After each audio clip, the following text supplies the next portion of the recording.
por favor, aliméntame. Y usted sienta a su hijo en la mesa, le da comida, le da bebida, lo alimenta, y cuando ya se llena dice, ok, ¿sabes para qué quería comer yo? Para tener fuerzas, agarrar un cuchillo y cortarte el cuello. ¿Qué acaba de pasar? Yo alimenté a mi propio asesino. Y lo trágico ahí es que me asesinó después de que yo lo alimenté. Bueno, aunque el ser humano nunca va a poder matar a Dios, eso es el pecado. Es diciendo, aliméntame para pecar contra ti. Tenme paciencia, no para yo arrepentirme de mi pecado, sino para yo levantar mi pecado contra ti. Así que no veas el pecado solamente como algo grave, porque algún día Dios lo va a castigar. Mira el pecado como algo grave, porque estás sentándote a comer en la mesa de Dios para después levantarte y tratar de levantar tu mano de enojo y tratar de cortarle el cuello a Dios. Como digo, nunca va a suceder eso. Pero el hecho que nosotros pequemos es lo que nosotros intentamos. Por eso es que Pablo, cuando hablaba del pecado, decía que el problema más grande era precisamente eso, que cuando pecamos menospreciamos la bondad de Dios. Decía Pablo en Romanos 2, 4 al 5, o menosprecias. ¿Y qué es menospreciar? No valorar las riquezas de su benignidad, paciencia y longanimidad, ignorando que su benignidad te guía al arrepentimiento. Dice, pero por tu dureza y por tu corazón no arrepentido, atesoras para ti mismo ira, para el día de la ira y de la revelación del justo juicio de Dios. Así que una de las cosas que yo quiero, hermano, y que yo creo que esta parábola debería hacer, es enseñarnos a odiar el pecado por la razón correcta. No solamente a odiar el pecado porque el pecado algún día se traduce en destrucción o porque el Señor ha prometido traer juicio contra el pecado. De hecho, yo me atrevo a decir que las personas que odian el pecado por esa razón no odian el pecado. Una de las cosas que este pasaje yo espero que haga es que nos ayude a odiar el pecado porque amamos la bondad de Dios. Porque amamos la paciencia de Dios, porque amamos la misericordia de Dios, porque amamos la gracia, que aprendamos a odiar las tinieblas, no porque las tinieblas nos hacen tropezar, sino que aprendamos a odiar las tinieblas porque amamos la luz que nos hace contemplar la gloria del Señor. Y en este pasaje vamos a ver cuál fue el problema de estas obreros o de la nación de Israel que recibió paciencia y devolvió pecado. Por eso lo vamos a ver en dos partes. Primero vamos a ver en los versículos 33 al 39 la paciencia y las advertencias de Dios. Escuchen muy bien, la paciencia de Dios está implícita en este pasaje y esa paciencia debería de llevarnos a odiar y alejarnos del pecado. Así que primero la paciencia y las advertencias de Dios, y segundo, del versículo 40 al 46, la justicia y el juicio de Dios. Así que, hasta esta pregunta, hermanos. ¿Tú estás aquí porque valoras la gracia y la paciencia de Dios o porque le tienes miedo al juicio de Dios? Porque note que cuando el texto nos va a describir la injusticia de estos obreros que estaban trabajando en la viña del Señor, comienza de una manera interesante. Dice en el versículo 33, oíd otra parábola. Está unida a la que vimos la semana pasada. Hubo un hombre, padre de familia, el cual plantó una viña, la cercó de vallado, cavó en ella un lagar, edificó una torre y la arrendó a unos labradores y se fue lejos. Lo interesante de este pasaje, hermanos, es que el pasaje va a enfatizar la infidelidad de los obreros, pero lo primero que hace es enfatizar la fidelidad del dueño de la viña. No sé si ha notado eso, que al leer esta parábola, sí nos va a decir, el hombre es malo, pero lo que hace que el hombre sea más malo, o lo que hace que la maldad del hombre sea grave, es que Dios es bueno. Y la razón por la que aquí nos da tantos detalles, no es de que nos dice que plantó la viña, es como estar viendo una película en cámara lenta. Un hombre planta la viña, ese hombre la cerca, ese hombre cava el lagar, edifica una torre. La razón por la que nos da tanto detalle de la viña es porque lo primero que el Señor quiere dejarnos claro es que el fracaso de la viña se debe a los obreros de la viña, no al dueño de la viña. Traducido en palabras sencillas, el fracaso del pueblo de Dios se debe al pueblo de Dios y no al que creó el pueblo. De hecho, eso es una de las cosas tristes de la nación de Israel. Y es una de las cosas tristes de la iglesia. Que la iglesia fracasa cuando tiene todo para ser fiel. Es decir, no existen iglesias que se cierran porque les faltaba algo. Eso es una mentira. Es que nos faltaban líderes. Eso es una mentira. Tenían líderes perezosos, que es distinto. Es que nos faltaban pastores que tomaran en serio la palabra. Y usualmente los pastores no toman en serio la palabra cuando los miembros tampoco la toman, ¿no?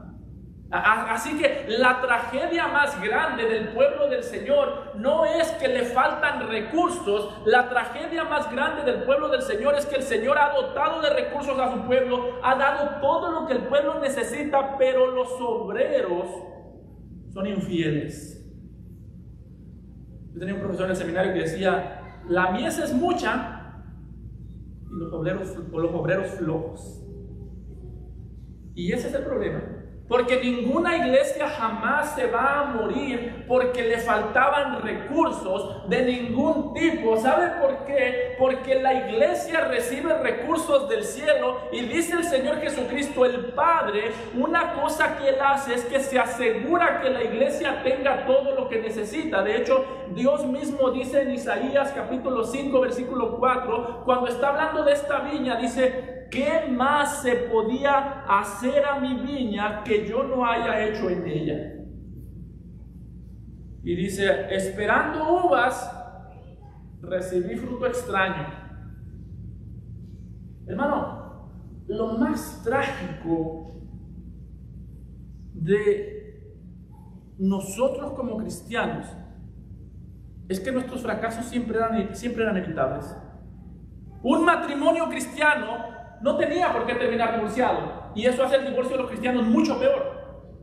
Una iglesia cristiana que tiene la palabra del Señor no tenía por qué desaparecer, pero la iglesia cristiana va desapareciendo, van desapareciendo iglesias. ¿Por qué? Porque tenemos los recursos, tenemos todo lo que necesitamos, menos un corazón que desea obedecer.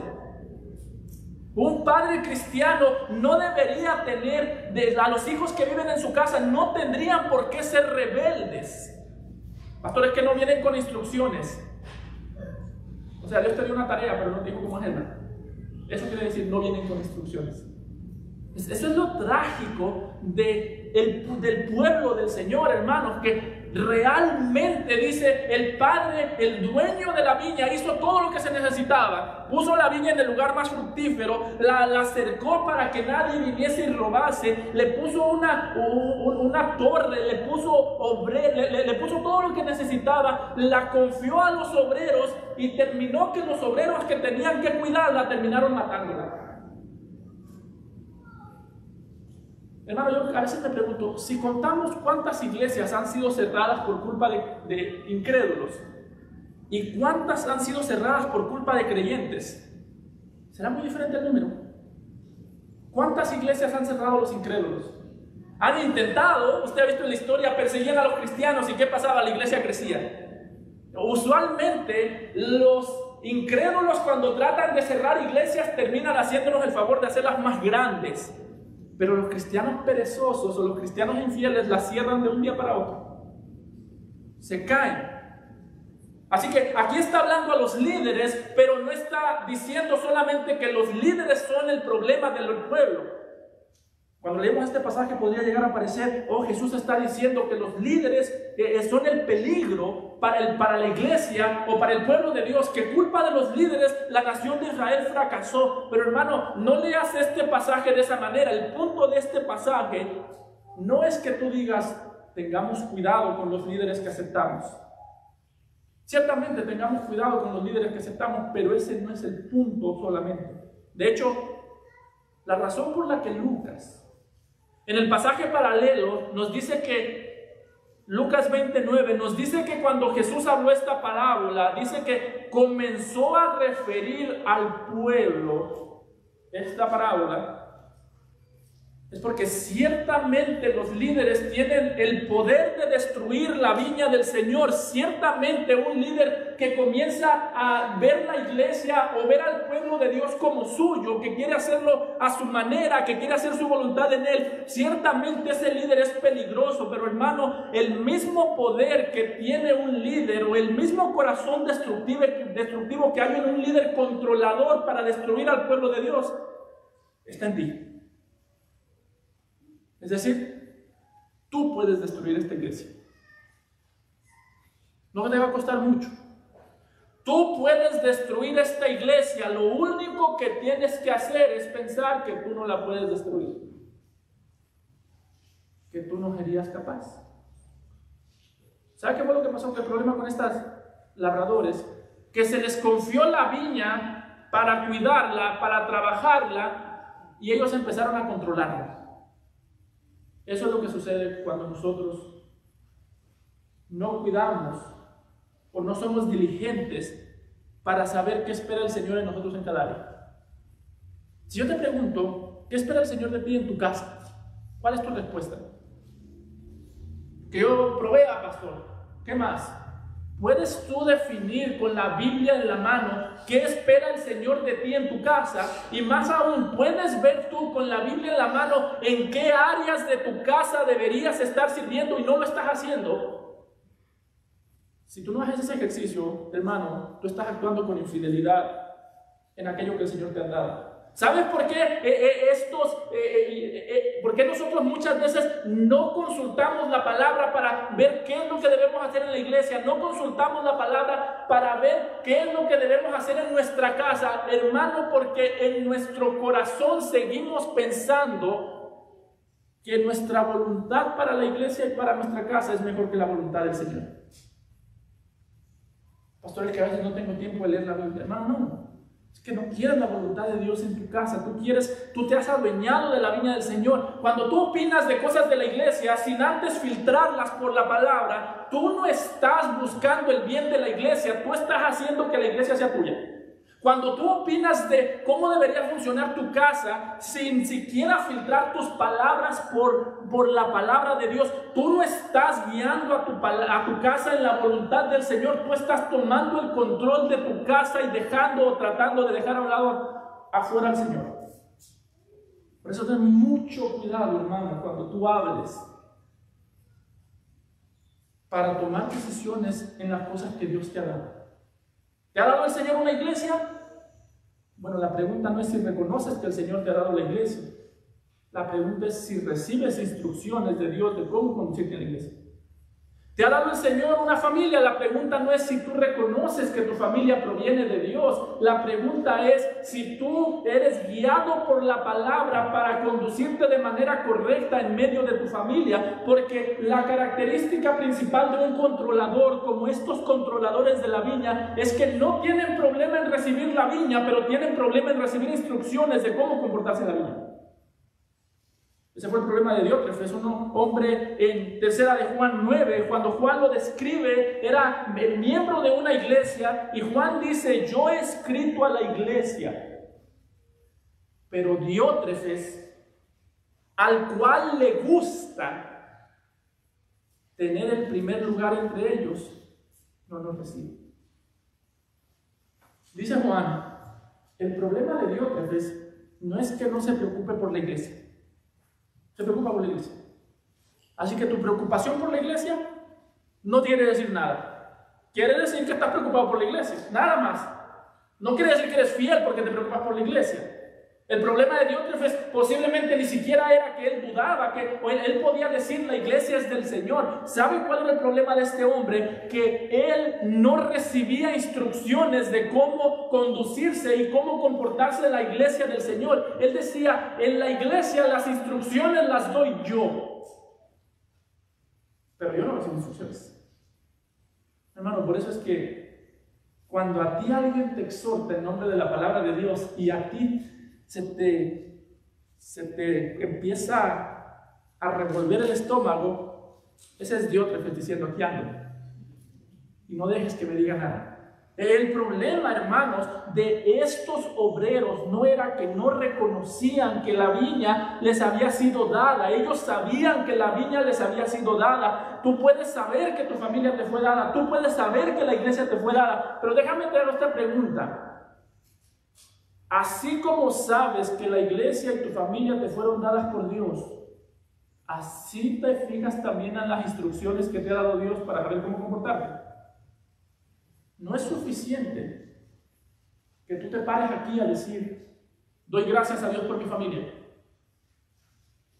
doy gracias a Dios por la iglesia. Si cuando alguien te corrige por tu familia y la iglesia, no te quedas callado. No es fidelidad pararte y hablar y decir: gracias Dios por mi familia. Si cuando alguien te ve pecando con tu familia, no te sientas y no guardas silencio mientras estás siendo corregido. Ese fue el problema de estos obreros. Noten los versículos 34 en adelante. Dice que el hombre, el dueño de la viña, la dejó. Dice: y cuando se acercó el tiempo de los frutos, envió a sus siervos, a los labradores, para que recibiesen sus frutos.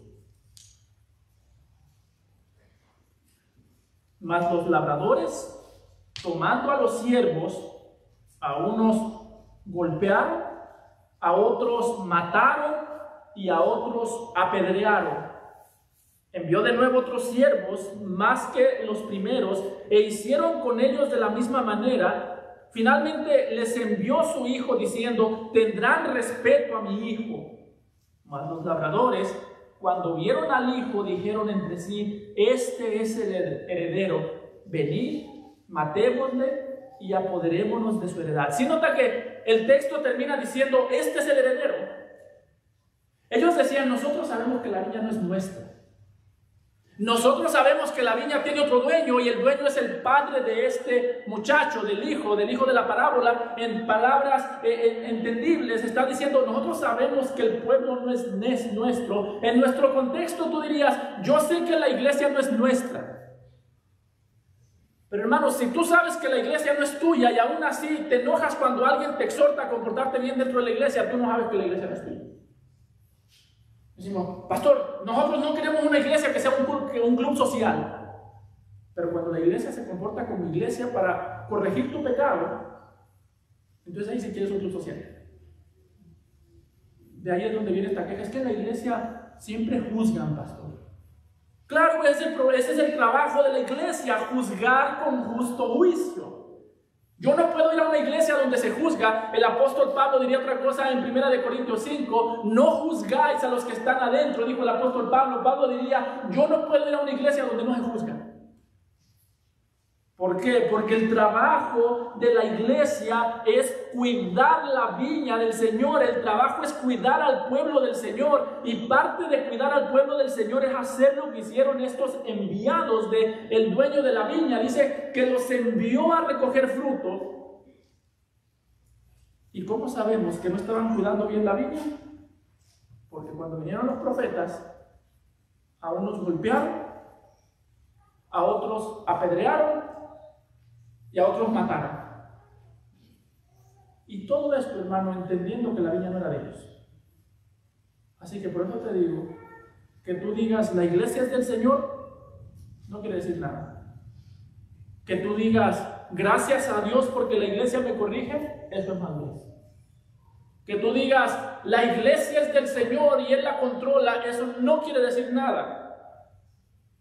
Que tú hables bonito no quiere decir nada. Déjame te lo digo de esta manera: que tú hables bonito y que tú tengas algunas cosas correctas que decir no quiere decir nada hasta que tú no puedas hacer lo contrario de estos obreros que cuando vinieron por fruto respondieron con golpes. Tú no puedes saber que estás madurando hasta que tú no te aceptes que la iglesia, los hermanos, por cuidar la viña, tienen todo el derecho de corregirte con la palabra del Señor.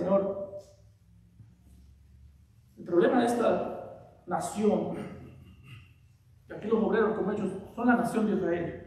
¿Cuál fue el problema de la nación de Israel? Que el Señor mandó profetas Y decían, sí, la viña es del Señor, pero a mí no me gusta lo que dice el profeta. Así que golpearon a un profeta, que el Señor mandaba a otro profeta y decían, no me gusta lo que estás diciendo, así que te voy a escuchar, pero no voy a poner por obra lo que estás diciendo, y en algunos casos te vamos a matar. Ahora, aquí está haciendo referencia a la manera en la que la nación de Israel trataba con los profetas, con la palabra de Dios. ¿Y saben qué hacían con ellos? Los mataban. Creo que eso queda claro. Santiago mismo dice, Esteban mismo dice en Hechos 7:52, note cuál era el problema de raíz de la nación de Israel. Dice que a cuál de los profetas no persiguieron vuestros padres y mataron a los que anunciaron de antemano la venida del justo. Hermano, ¿cuál era el problema de la nación de Israel? Que conocían que la palabra, la exhortación venía de Dios, pero no reconocían que esa palabra era digna de ser obedecida en medio de la viña del Señor. ¿Sí notas qué tan fácil se puede despegar lo que sabemos con lo que hacemos?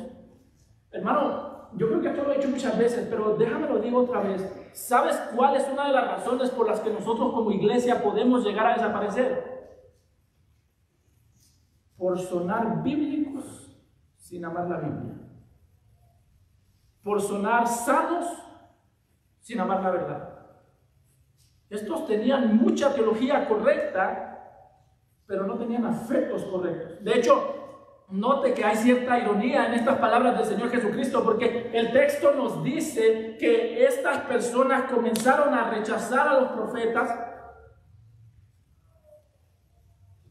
comenzaron a matar a los profetas, y Jesús dice que algunos fueron apedreados. Ahora, ¿cuál es el problema con que algunos hayan sido apedreados? Bueno, que si usted conoce el Antiguo Testamento, sabrá que en el Antiguo Testamento los únicos que eran apedreados, o las personas principalmente que eran apedreadas, no las únicas, pero una de las personas que eran apedreadas eran los blasfemos. Dice Levítico 24:16, y el que blasfemare el nombre de Jehová ha de ser muerto, toda la congregación lo apedreará. ¿Y sabe qué está diciendo el Señor Jesucristo? Que el pecado de la nación de Israel estaba tan metido en sus corazones que cuando alguien les hablaba en nombre del Señor lo trataban como un blasfemo. Eso es irónico. ¿Sabe por qué? Porque cuando tú adoras lo creado, lo que proviene de Dios, en lugar de adorar al Creador, tú comienzas a tratar como blasfemo al que te habla en el nombre del Señor. Es decir, si tú quieres controlar a tu familia, te doy un ejemplo. Estás tan obsesionado con controlar a tu familia, o tú quieres controlar la iglesia, estás tan obsesionado con controlar la iglesia, con que todo funcione a tu manera, con que todo se haga a tu manera, que cuando alguien te corrige con la palabra de Dios en medio de tu idolatría, mientras quieres controlar a tu familia, mientras quieres controlar a la iglesia, estás tan sumergido en tu idolatría que cuando alguien te habla la palabra de Dios te suena como blasfemia, porque va en contra del Dios al que tú estás adorando, que es lo que Dios te ha dado. ¿Entiendes eso? Hermano, tú puedes caer en el pecado de adorar lo creado al punto que te vuelves alérgico a la palabra del Creador. Esto le sucedió a estas personas. Estaban cuidando algo que les fue dado por el Señor, y cuando alguien les dio instrucciones en nombre del Señor, ellos empezaron a ver a Dios como un ídolo y al ídolo como el Dios verdadero. Ten mucho cuidado con eso. Por eso tú vas a saber qué tan maduro eres tú. No solamente cuando das tu opinión y la iglesia la escucha y las cosas van bien en la iglesia, tú vas a saber qué tan maduro eres tú cuando tú quieres hacer algo y nadie más lo quiere hacer porque eso no va conforme a la palabra.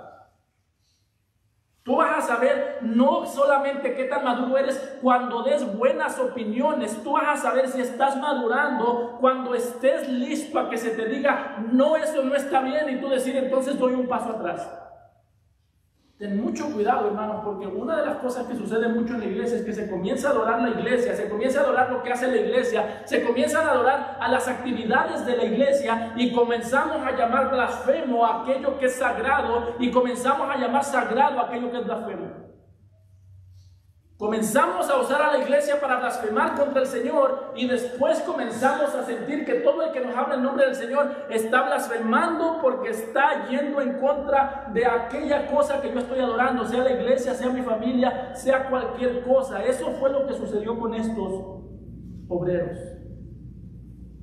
Decían, sí, Señor, yo cuido la viña, pero a mi manera. Y si tú me mandas a un profeta, yo lo voy a matar. Sí, yo cuido la iglesia, pero a mi manera. Por eso, hermano, ten mucho cuidado, porque este pecado es muy silencioso. ¿Sabes cómo sabes tú que se te ha metido este pecado en la mente y en el corazón? Cuando tú das opiniones más rápido de lo que puedes pensar. Hay un problema en la iglesia, yo creo. Todavía ni siquiera has meditado, ni siquiera sabes lo que la Escritura dice de ese problema, no sabes siquiera si la Escritura habla de ese problema, pero tú ya crees. Creo y luego existo. Primero creo y luego opino. No me quiero poner filosófico aquí, pero hermano, déjame hacer una pregunta. ¿Tú amas tu iglesia más de lo que amas la palabra? ¿Tú hablas a la iglesia sin antes la palabra te hable a ti? Tienes un problema, porque eso fue lo que le pasó a ellos. El problema no era la falta de liderazgo, el problema era el exceso de liderazgo y la falta de sumisión a la palabra del Señor. Por eso es que empezaron a matar a cada uno de los obreros, empezaron a matar a los profetas, empezaron a matar a todos. Y cuando el Señor mandó al Hijo, dice que Él mandó a su Hijo, y nos dicen los pasajes paralelos, pensando, respetarán a mi Hijo. También lo mataron. Porque el que rechaza la palabra del Señor va a rechazar al Hijo del Señor. Y eso no es lo grave solamente, una vez más, lo grave de este pasaje, hermanos, no es que la nación de Israel cayó por rechazar la palabra. Lo grave no es que la nación de Israel cayó por rechazar al Hijo y por matar al Hijo. Lo grave es que Dios sigue hablando y nosotros seguimos ignorando. Dice el autor de Hebreos que Dios, habiendo hablado muchas veces y de muchas maneras en otro tiempo a los padres por los profetas, dice, en estos postreros días nos ha hablado por el Hijo, a quien constituyó por heredero de todo y por quien asimismo hizo el universo. Dice el autor de Hebreos, Dios no habló y fue ignorado, Dios sigue hablando, y cuando tú no te sometes al Hijo, Dios sigue siendo ignorado. Dice el autor de Hebreos, si vemos estos dos pasajes juntos, qué triste que los israelitas vieron al Hijo y lo vieron como un enemigo y quisieron matarlo. Hermano, ¿sabes qué es más triste? Que aunque tú y yo nunca vamos a matar al Hijo como lo mataron los israelitas, cada vez que pecamos estamos deseando la muerte del Hijo. Eso es lo triste del pecado. Tú no puedes pecar sin desear la muerte de Cristo. Déjame te lo digo de otra manera. Tú no puedes pecar sin desear que el Señor Jesucristo no existiera. ¿Por qué? Porque todo pecado trata de levantarse al trono de Dios y quitarle la vida al que está sentado ahí. ¿Sabes? Como dije al principio, nunca vas a poder, pero aprende a ver tu pecado de esa manera. El que roba está deseando que existiera un Dios que no condene el robo. Por eso es que te digo, pecar es desear la muerte del Hijo. El que roba está deseando que no existiera el robo, que no existiera un Dios que condene el robo. Desearía matar al Dios que condena el robo. El que habla mentira desearía matar a aquel que dijo yo soy la verdad. El que quita la vida desearía matar a aquel que dijo yo soy la vida. Así que en este sentido no somos tan diferentes a estos judíos. El que habla o quiere controlar la iglesia desearía un Dios que forme la iglesia, que traiga cristianos a la iglesia, pero que saque sus manos y que no meta a querer controlar la iglesia. El problema principal, hermano, no es que nosotros en un sentido no amamos a la iglesia lo suficiente y por eso la queremos controlar. El problema principal es que cuando queremos controlar la iglesia, estamos odiando al dueño de la iglesia. Eso es el pecado. El pecado es diciéndole, el corazón diciéndole a Dios, ojalá y no existieras. Piensa en cualquier pecado. De hecho, si el día de hoy nosotros estamos escondiendo un pecado, el pecado que escondemos nos dice cuál es el Dios que queremos adorar. Estás escondiendo un pecado de control, hombres que aquí se ven muy amables, pero viven controlando, viven frustrados porque no pueden someter a la fuerza a su esposa y a sus hijos. Ese es el Dios que tú quisieras adorar. Uno que lo gobierne todo, menos el matrimonio tuyo. Estás frustrado porque la iglesia no hace lo que tú quieres o porque la iglesia no te reconoce como tú quieres. Recuerda, ese era el problema de Dios. Le gustaba siempre tener el primer lugar. Y no quiere decir que era el primer lugar, simplemente le gustaba. Hay gente que casi que no son buenos para nada, pero les gusta tener el primer lugar. Por eso, ¿estás teniendo algún problema en eso, hermano?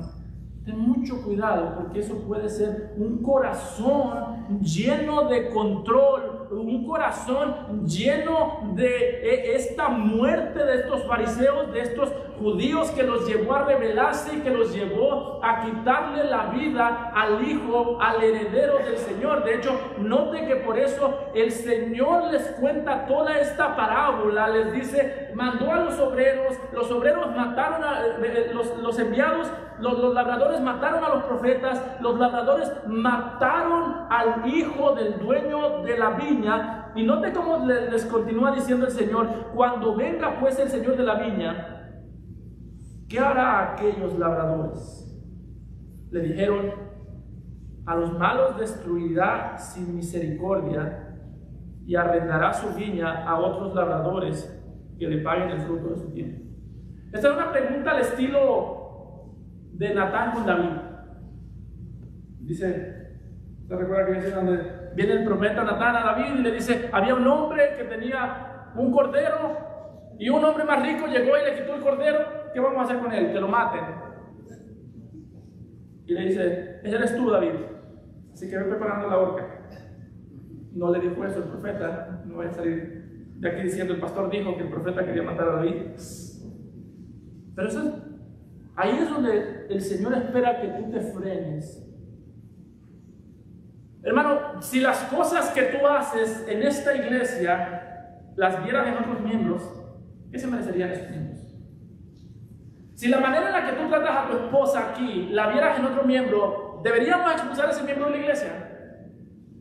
O si el tipo de papá que tú eres en tu casa, tú lo vieras que no es tu vida, sino que es otra persona que está haciendo y tratando a sus hijos como los tratas tú, tratando a su esposa como la tratas tú, que habla de los hermanos de la iglesia como hablas tú, esa persona debería siquiera ser miembro de esta iglesia.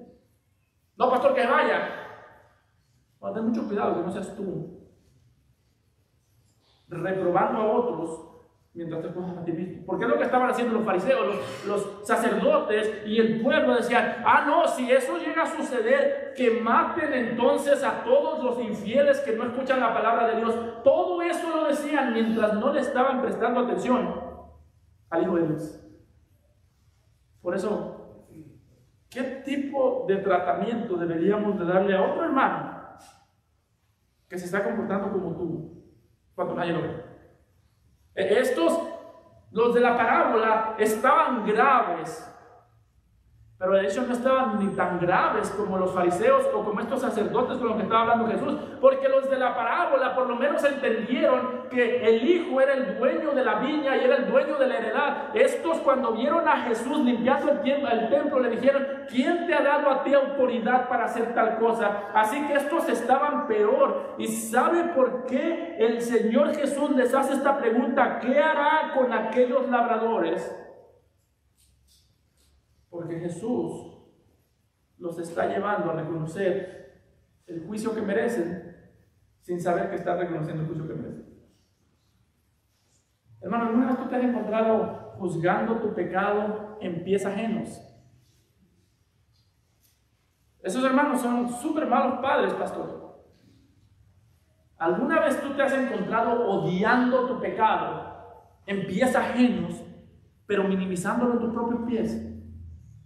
Déjame te digo una que es muy clásica para muchos cristianos que dicen tener celo por la iglesia. ¿Alguna vez tú te has encontrado juzgando o crucificando el pecado de algún líder? Porque el pastor es que cree gran responsabilidad ser un líder, pero al mismo tiempo justificando tu pecado porque tú no eres líder.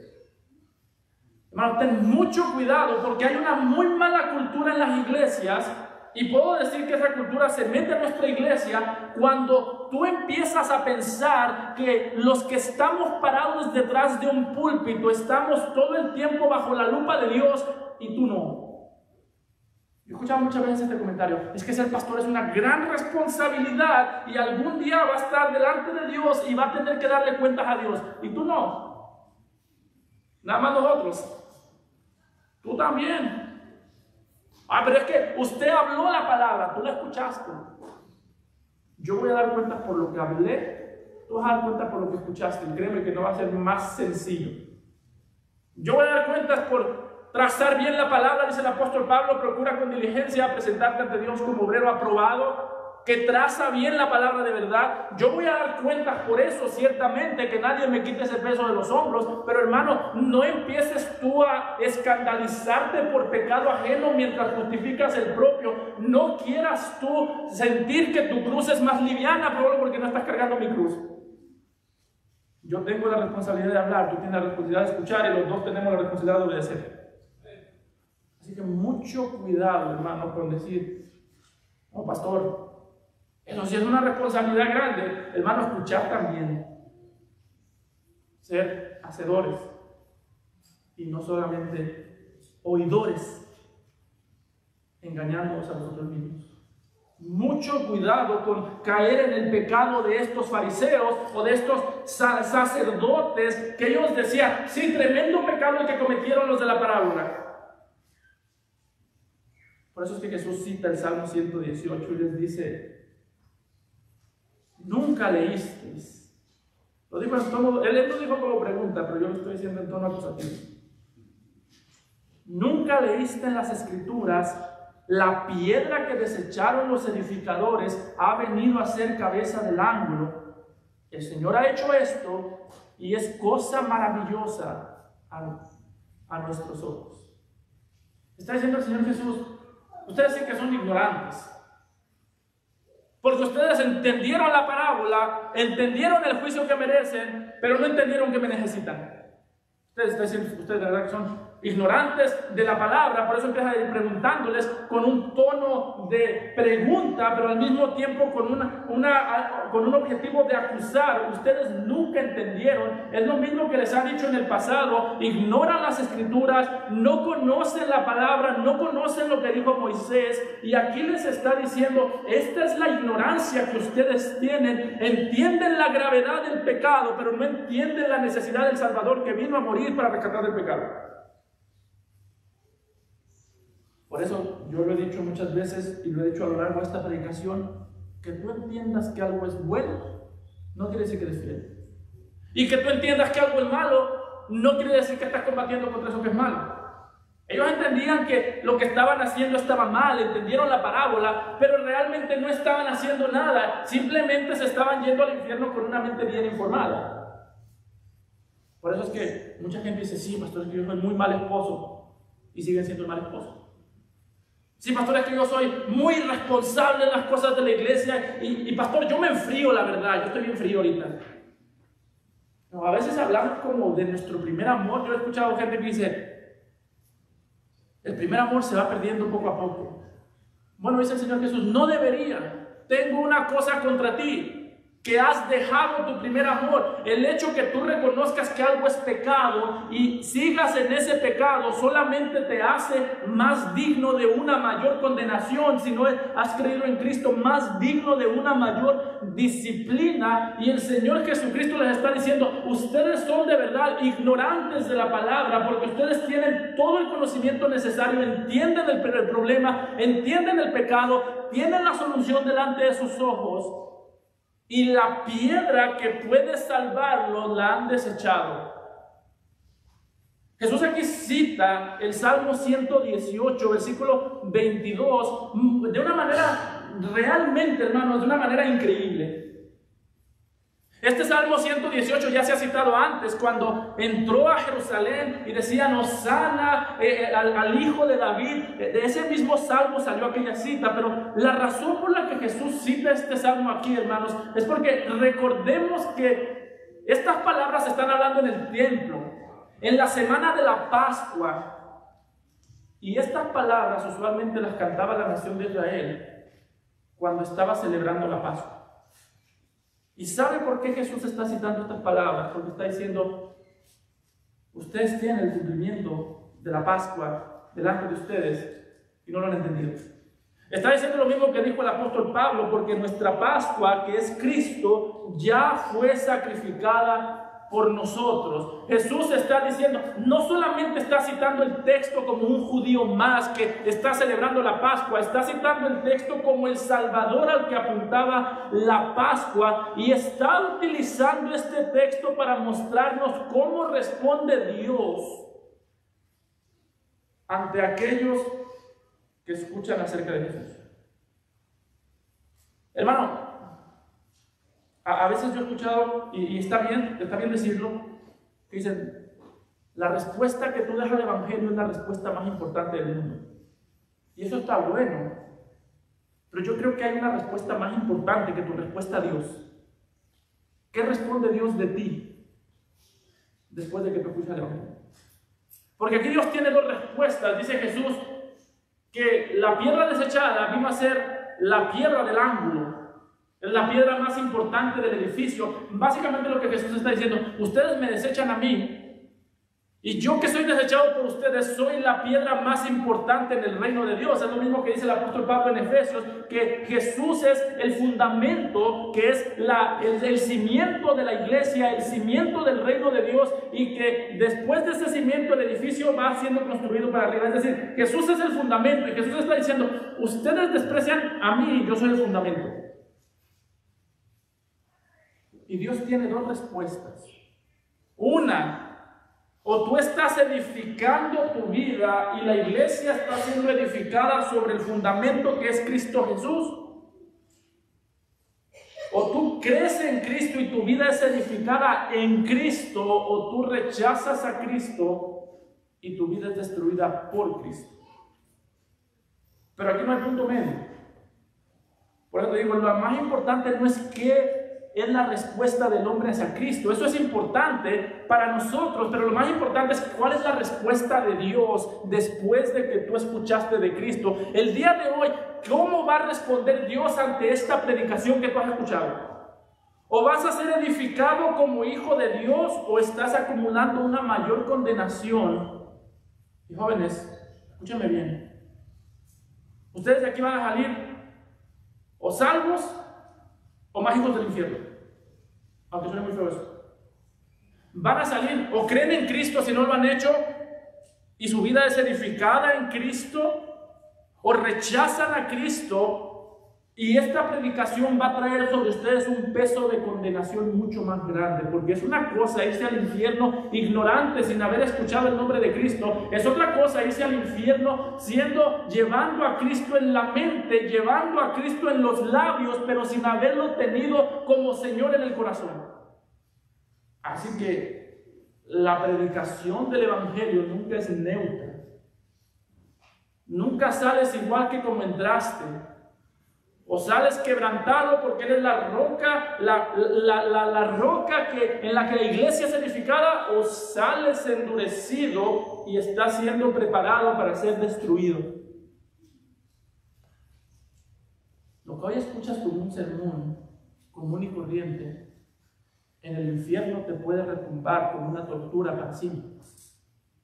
Ten mucho cuidado cómo tratas con la palabra de Dios, porque estas personas no trataron con la palabra de Dios, rechazaron al Hijo de Dios, y dice el Señor Jesucristo, ustedes entienden, jóvenes, ustedes entienden cuál es el problema, ustedes entienden su rebelión, ustedes entienden su pecado, ustedes entienden que el Señor es real. ¿Sabes por qué yo nunca trato de convencer a los jóvenes de que Dios existe? Porque ellos tratan la vida entera de convencerse a sí mismos de que no existe, para sonar inteligentes. En nuestra cultura eso es lo que sucede. Los jóvenes, es que pastor, denles argumentos de la existencia de Dios. Se puede hacer, pero realmente es un problema de corazón en el que ellos saben que Dios existe y tratan de convencerse de que Dios no existe. Así que tengamos mucho cuidado con cómo tratamos con la palabra del Señor. Tengamos mucho cuidado con entender y no creer, mucho cuidado con entender cristianos y no obedecer, mucho cuidado con ser exhortados y cerrar los oídos, porque estas personas escucharon, entendieron, pero cuando no entendieron, dice el Señor Jesucristo, por tanto os digo que el reino de Dios será quitado de vosotros y será dado a gente que produzca los frutos de él, y el que cayere sobre esta piedra será quebrantado, y sobre quien ella cayere, le desmenuzará. Esto es lo interesante de Jesús. Él es la piedra del ángulo. La iglesia es edificada sobre esa roca, pero también Él es la roca que destruye los reinos del mundo. ¿Qué quiere decir? O tú crees en Él y entras a tu reino, o Él destruye tu reino. No hay punto medio.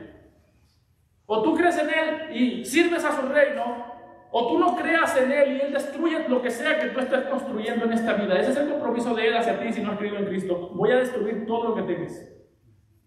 No hoy, no mañana, pero tú verás la destrucción. Y entre más paciencia te tenga y menos tú respondas, mayor será tu condenación. Entre más expuesto estés a la palabra, entre más expuesto estés a todo, más grande es tu condenación, porque Él está comprometido con edificar un solo reino, y es edificar su propio reino. Y si para eso tiene que destruir tu reino, lo va a hacer.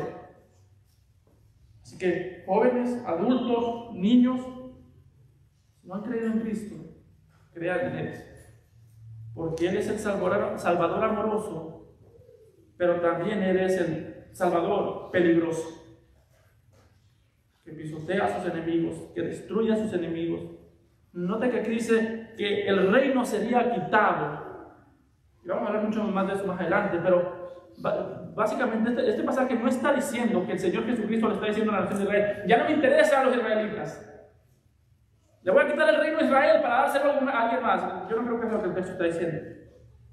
Lo que el texto está diciendo es: ustedes sienten que el reino es suyo porque son israelitas, cuando en realidad el reino será dado tanto a israelitas como a gentiles. Por eso utiliza la palabra gente, le será dado a otra gente. En el original esto es etnia, es la misma palabra que se utiliza en la Gran Comisión. Por tanto, ir y hacer discípulos de todas las naciones, de todas las etnias, de todas las gentes. Y está diciendo: el reino de Dios será dado a todos aquellos dentro de las etnias que den el fruto. ¿Y cuál es el fruto? No rechazar la piedra angular, creer en el Señor Jesús. Así que está diciendo: el reino no será por sangre, por nacionalidad, será por fe, judíos y gentiles. De ambos pueblos hizo uno, dice el apóstol Pablo. ¿Y qué hicieron ellos? Les da unas palabras de juicio horribles. Versículo 46. Al buscar cómo echarle mano, temían al pueblo, porque éste le tenía por profeta. ¿Sabe qué tan necios fueron los judíos? Acaban de escuchar la parábola de un hombre que tenía un hijo. Los labradores mataron al hijo para quedarse con la viña. Y ellos dijeron: ¿cómo le hacemos para matar a Jesús? ¿Sabe qué están haciendo? Dándole la razón a Jesús con la boca y dándole la razón a Jesús con sus obras. ¿Sabes qué estás haciendo tú si no crees en Cristo? Acumulando condenación por lo que acabas de escuchar hoy, acumulando condenación por lo que hablas, acumulando condenación por lo que haces.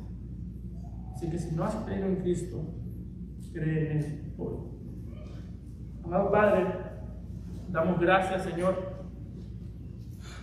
por tu palabra, por nuestro Señor Jesucristo,